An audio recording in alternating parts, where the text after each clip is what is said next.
कैसे हैं आप लोग। आशा करते हैं कि आप सब लोग स्वस्थ होंगे, सकुशल होंगे और अंग्रेजी अच्छे से सीख रहे होंगे। तो दोस्तों, पिछले वीडियो में मैंने आप लोगों को ट्रांसलेशन का बेसिक बताया था, कैसे हम हिंदी से अंग्रेजी में अनुवाद करते हैं, कहाँ से शुरुआत करते हैं। आज हम उसे एलाबोरेट कर रहे हैं और एक्सप्लेन कर रहे हैं इस दूसरे वीडियो में। पिछले वीडियो में हमने बताया था कि समय रूपी अमूर्त अवधारणा को ही हम विभिन्न क्रियाओं के अध्ययन के लिए 3 कालों में बांटे हुए हैं, जिन्हें हम क्रमशः वर्तमान काल यानी प्रेजेंट टेंस, भूतकाल यानी पास्ट टेंस और भविष्य काल यानी कि फ्यूचर टेंस कहते हैं। अब प्रत्येक काल में क्रिया के कई रूप होते हैं। सबसे पहले जो शुरुआत होती है वो बी फॉर्म से होती है, यानी क्रिया का बी रूप। इसे हम बेसिकली प्रेजेंट और पास्ट में इज, आर, एम तथा वाज और वर से इंडिकेट करते हैं। फ्यूचर टेंस को लेके अलग अलग अवधारणाएं हैं। कुछ लेखक तो फ्यूचर को टेंस मानने से ही इनकार करते हैं, कुछ व्याकरणाचार्य, लेकिन परंपरागत व्याकरण में हम इसे बतौर टेंस पढ़ते आए हैं, इसलिए यहाँ पर हम इसे इंट्रोड्यूस करेंगे उसी रूप में। और यहाँ इसकी क्रिया विल बी तथा शैल बी का अध्ययन करते हैं। प्रत्येक टेंस के अंतर्गत हम आमतौर पे 5 प्रकार के सेंटेंस का प्रयोग करते हैं, जो हम दैनिक जीवन में बोलचाल में प्रयोग में लाते हैं, जिनमें पहला होता है अफर्मेटिव सेंटेंस, दूसरा निगेटिव सेंटेंस, तीसरा इंटेरोगेटिव सेंटेंस, चौथा इंट्रोगेटिव निगेटिव और पांचवा होता है इंट्रोगेटिव कम निगेटिव सेंटेंस।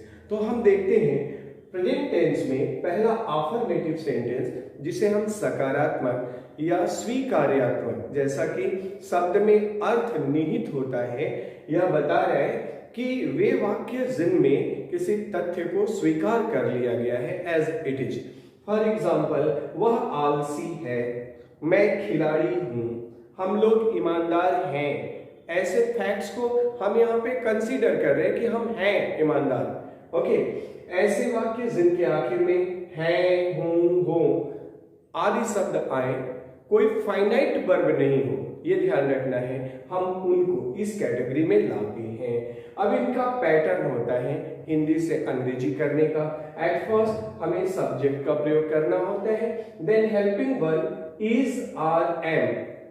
प्रत्येक सब्जेक्ट को एक हेल्पिंग वर्ब के द्वारा सपोर्ट की जरूरत होती है, एंड देन ऑब्जेक्ट। अब इज, आर, एम का जो पैटर्न है मैंने पीछे भी बताया था, फिर एक बार रिवाइज करता हूं कि सब्जेक्ट के 2 फॉर्म होते हैं। बेसिकली 2 कैटेगरी होती है, सिंगुलर और प्लूरल, जिसे एक वचनकर्ता और बहुवचनकर्ता के नाम से हम जानते हैं। एक वचन से हमारा आशय एक की संख्या को संबोधित करने वाले शब्दों से होता है, जिनसे एक की संख्या का, जैसे मैंने कहा कि वह खेल रहा है, वह खेल रहा है, तो इसमें आप देखेंगे कि एक व्यक्ति की बात हो रही है। मैं कहूं कि सीता गा रही है, तो एक लड़की के गाने की बात हो रही है, सीता नाम है जिसका। लेकिन मैं कहता हूं कि वे लोग खेल रहे हैं या वे लोग दौड़ रहे हैं, तो यहाँ एक से अधिक की बात हो रही है, तो यहाँ इसे हम प्लूरल कहेंगे। अब इसमें इनका कंपोजिशन ऐसे होता है कि यदि सब्जेक्ट हमारा सिंगुलर है तो उसके साथ वर्ब इज को इंगेज किया जाना है, अगर प्लूरल है तो आर को, और अगर सब्जेक्ट आई है तो हम एम को उसके साथ इंगेज करते हैं। Then comes object. इस नियम से चले तो वह आलसी है, ही इज लेजी, मैं खिलाड़ी हूं, आई एम अ प्लेयर, हम लोग ईमानदार हैं, तो वी आर ऑनेस्ट। अब आप एक चीज यहाँ पे नोटिस कर रहे हैं कि हिंदी से अंग्रेजी में अनुवाद लिखने और बोलने के लिए करना हो तो 2 चीजों की जरूरत पड़ रही है। फर्स्ट, आपको पैटर्न पता होना चाहिए। प्रत्येक टेंस का एक पैटर्न होता है, निश्चित पैटर्न होता है, उसी पैटर्न का प्रयोग करके छोटे बड़े कोई भी अंग्रेजी लिखते पढ़ते बोलते हैं। दूसरा, अगर आपको पैटर्न पता भी चल गया तो जो भी सेंटेंस दिया है उस सेंटेंस में जो शब्द है उनकी मीनिंग, तो आपको ध्यान आया होगा, मैंने पिछले अपने कई वीडियोस में बार बार आपको ये इंडिकेट किया है कि अगर अंग्रेजी में अच्छा होना चाहते हैं या आप अपनी अंग्रेजी को अच्छा बनाना चाहते हैं तो आपको वर्ड पावर पे विशेष फोकस करना है, और दूसरी तरफ हमें रूल्स यानी कि ग्रामर के जो रूल्स हैं, ट्रांसलेशन के रूल्स हैं, इसको बेहतर करना है। सिर्फ दो पहिए की गाड़ी है अंग्रेजी, एक तरफ शब्दकोश, दूसरी तरफ कुछ नियम। आइए तो देखते हैं यही चीज, ये तो प्रेजेंट टेंस की बात हो रही थी, अब हम पास्ट टेंस की बात करें। सेम चीजों को लेके आते हैं। हिंदी वाक्यों के अंत में था, थे, थी दिखे और फिर उनका अनुवाद आपको करना हो। सेम सेंटेंस को मैं यहां लेता हूं। अब हम कहें कि वह आलसी था, मैं खिलाड़ी था, इट मीन्स कि अभी नहीं हूं, मैं पहले खिलाड़ी था।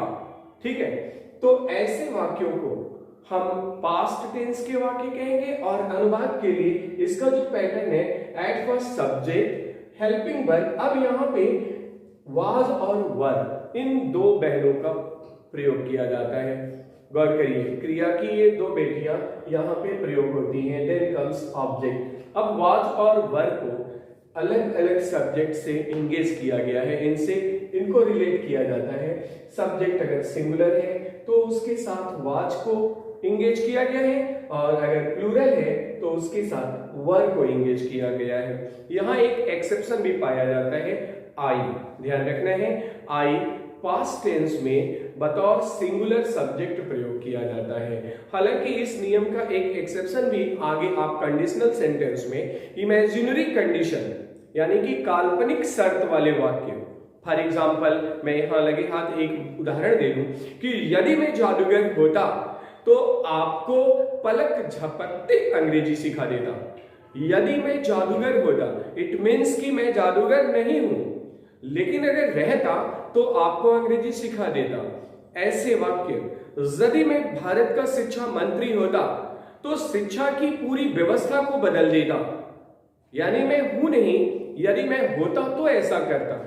ऐसे वाक्यों को हम इमेजिनरी कंडीशंस कहते हैं, और इनमें आई के साथ वाज के बदले वर का प्रयोग किया जाता है। ध्यान रखेंगे, हम इसका डिटेल स्टडी कंडीशनल वाले वीडियो में करेंगे, कंडीशनल सेंटेंस के चैप्टर में। आगे बढ़ते हैं, हम तीसरे वाक्य को देखते हैं। ये होता है फ्यूचर टेंस, और फ्यूचर टेंस में बी फॉर्म में हम विल और शैल के बाद बी क्रिया का प्रयोग करते हैं। इसके वाक्यों के आखिर में, हिंदी वाक्यों में पहचान के रूप में आप होगा, बनेगा अथवा रहेगा का कोई रूप पाएंगे। फॉर एग्जाम्पल, वह आलसी होगा, तुम आलसी रहोगे, मतलब आज भी हो और फ्यूचर में भी एज इट इज रहोगे, आपका वो स्टेटस मेंटेन रहेगा। मैं खिलाड़ी रहूंगा, इट मीन्स कि आज भी मैं खिलाड़ी हूं और कल भी मैं खिलाड़ी रहूंगा। हम लोग ईमानदार रहेंगे, यानी हम आज भी ईमानदार हैं, कल भी। तो अब ऐसे वाक्यों का पैटर्न आपको सब्जेक्ट और विल सेल का रोल जान लें कि फर्स्ट पर्सन के साथ, यानी आई तथा वी, ध्यान रखेंगे फर्स्ट पर्सन प्रोनाउन आई और वी के साथ हम सेल का प्रयोग करते हैं, और सेकेंड तथा थर्ड पर्सन, अब सेकेंड पर्सन में यू होता है और थर्ड पर्सन में ही, सी, इट और दे आदि होते हैं। इन सभी के साथ हम विल का प्रयोग करेंगे। इसी में अगर कोई सिंगुलर नाउन है या प्लूरल ही नाउन है, तो जैसे बॉय, गर्ल, राम, सीता, गीता, तो उसके साथ भी हम विल का प्रयोग करेंगे। इस नियम से देखें, वह आलसी होगा तो वह की अंग्रेजी ही के साथ हम विल को फॉलो करेंगे, फिर बी और lazy, he will be lazy. मैं खिलाड़ी रहूंगा तो आई शैल बी प्लेयर। हम लोग ईमानदार रहेंगे तो वी शैल बी ऑनेस्ट। ध्यान रखेंगे, ऑनेस्ट बोलेंगे, हानेस्ट नहीं बोलते हैं, यहां एच साइलेंट होता है, तो इसका ध्यान रखेंगे। अब इस तरह इसके नेगेटिव पैटर्न में नेगेटिव सेंटेंस की बात करें, वह आलसी नहीं है। यदि किसी फैक्ट को इंकार किया जाता है न या नहीं से, तो उसे हम नेगेटिव सेंटेंस कहते हैं। और नेगेटिव सेंटेंस में आपको करना बस ये होता है कि जो पैटर्न है ट्रांसलेशन का, उसमें हेल्पिंग वर्ब के बाद ध्यान रखना है, helping verb is, are, am, was, were, और विल सेल के तुरंत बाद नॉट का प्रयोग करेंगे। इस तरह से वह आलसी नहीं है तो ही इज नॉट लेजी। और अगर हम कहें वह आलसी नहीं था तो ही वॉज नॉट लेजी। वह आलसी नहीं रहेगा तो he will not be lazy. He will not be lazy. तो आपने देखा बहुत ही आसान है अंग्रेजी का अनुवाद करना। हिंदी से अंग्रेजी में अनुवाद करना बहुत ही आसान है। ये मैथ की तरह, फिजिक्स केमिस्ट्री की तरह इसमें बड़े बड़े न्यूमेरिकल्स नहीं होते।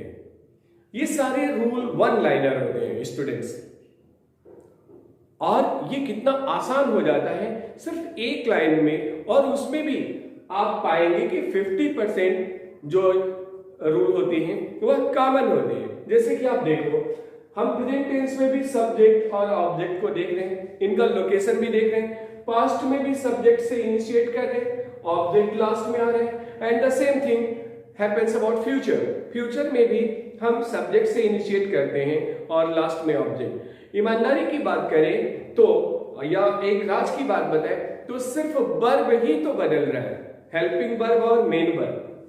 जो वर्ब के दो फॉर्म है, सिर्फ इन्हीं का बदलाव होता है पूरे ट्रांसलेशन में, बाकी चीजें तो कॉमन होती है। यानी सिर्फ और सिर्फ वर्ब के लिए हम पूरा टेंस पढ़ते हैं।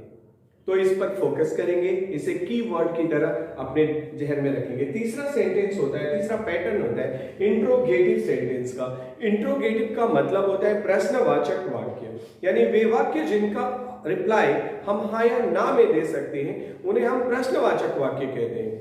इंट्रोगेटिव सेंटेंस या क्वेश्चन वर्ड से बनने वाले। इसमें क्या होता है, शुरुआत में हम क्या का प्रयोग करते हैं। एक पैटर्न होता है क्या से, जैसे क्या आप खुश हैं, क्या वह नाराज है, क्या वे लोग दुखी हैं, ऐसे। और दूसरा उसी WH वर्ड को, WH वर्ड यानी क्वेश्चन वर्ड, कब, कहां, क्या, क्यों, कैसे, कितना, कितनी, कितने, ऐसे सभी शब्द WH वर्ड कहलाते हैं जो क से शुरू होते हैं, क से शुरू होते हैं। तो वो अगर वाक्य के बीच में है उन्हें पहले लिख लेना है। सहायक क्रिया को पहले लिखते हैं जब वाक्य के शुरू में क्या आ जाता है, क्या कि अपनी अंग्रेजी व्हाट का प्रयोग नहीं करते हैं। जैसे यहाँ एग्जांपल लिखा, क्या वह आलसी है, तो अब यहाँ व्हाट का प्रयोग नहीं करेंगे। हाँ, एक और कॉन्सेप्ट आपको बता दें कि व्हाट का प्रयोग होता है यदि कर्ता न आया हो। यदि कर्ता न आया, फॉर एग्जांपल हम आपसे पूछें क्या हुआ, क्या बात है, तो आप क्या बात है इसमें हमने कोई सब्जेक्ट का प्रयोग नहीं किया।